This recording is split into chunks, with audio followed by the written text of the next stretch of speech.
Well, training for any type of race takes a lot of time, energy, and patience. As we inch closer to race day, Holden LaCroix and I have some tips and tricks to stay on track in this week's Marathon Monday. The Eugene Marathon is less than 3 weeks away from starting and finishing right behind me, which means it's crunch time. Yes, it is. And whether you're running the full marathon, the half like Holden and I, or the 5K, preparing your body is crucial. That's why this week we spoke with the experts to get some tips and tricks to make sure you feel completely ready by race day. Everyone always thinks like the race is the tough part, but it's like the months that and all the time you put in beforehand, all the early mornings, all of the hard workouts that you put in beforehand. There's a lot of things to consider before lacing up those running shoes and hitting the pavement. That's why we headed on over to the Eugene Running Company and Run Hub Northwest to understand how to make the most of our last days of prep.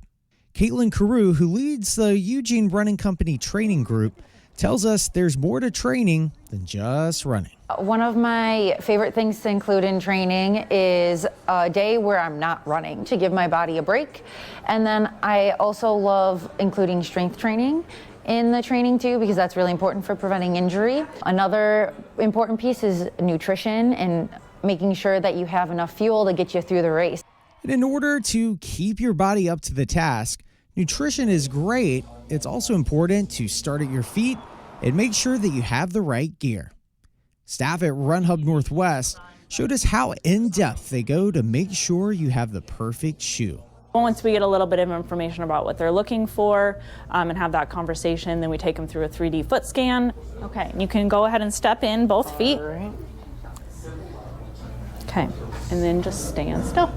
It takes pictures of their feet and does a pressure mapping and provides us with some detailed sizing information. We also offer a gait analysis. We put someone on the treadmill, have them run at a comfortable pace. We take a video on an iPad and use a software that allows us to put that in slow motion. That also kind of helps us narrow down some footwear that would be best for them. Once you have the right pair of shoes, it's all about getting in the right mindset.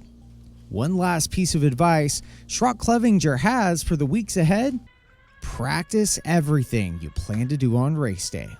Have all of that figured out ahead of time so that on race day, like you don't have to worry about it. Then I would just say, like, have fun. Like, the Eugene Marathon weekend is really like such a special weekend for this city. Now, as a reminder, spots for the event are sold out unless you sign up through a charity fundraising team. And while we're boosting our own personal endurance, we're also boosting the local economy. Yeah, that's why next week we're getting a closer look at just how significant this event is for a local community. For now in Eugene, I'm Jennifer Singh. And I'm Holden LaCroix.